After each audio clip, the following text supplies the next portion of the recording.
This is Luis Sandro of FightHype.com here with Teddy Atlas. Teddy, I got to ask you, news broke yesterday. Timothy Bradley announced you as his trainer now, new trainer. Just your initial thoughts on that and how you guys came about working together. Well, he called me. Timothy called me and asked me if I would consider training him. And I considered it.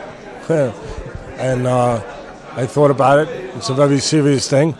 And, to go back into training somebody, and it's a big responsibility. So I thought about it for a while and then decided yes. What made you come back, Teddy? 'Cause I know most people know you for the commentator, and I think the last time you trained somebody was 2011. Correct me if I'm wrong. I don't remember the date. It was Povetkin. Yeah. It was Alexander Povetkin. Trained him for 2.5 years, and we won a heavyweight championship of the world. So at the end, Teddy, was it just you want to get back with a fighter? Was it the opportunity to work with a great champion like that? I didn't want to get back at all. If he didn't call me, it wouldn't have happened. I wasn't thinking about coming back.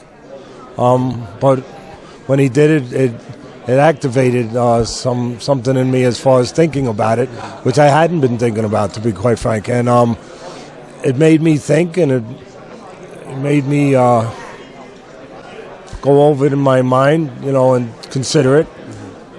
And it was coming from a person who has as much character, I believe, as he does talent. And if it wasn't coming from that kind of person, I wouldn't have considered it. So you had a lot of experience with a lot of fighters. How is it easy, or how easy or difficult of a transition is it to deal with a fighter who's had a trainer for so long and who's already an established guy and kind of has his own ways already?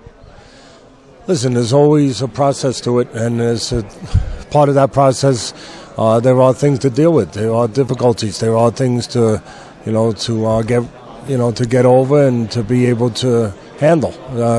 That's part of the challenge of it. There's no doubt about that. If you said something else, you'd be lying. But you're doing it with a guy who's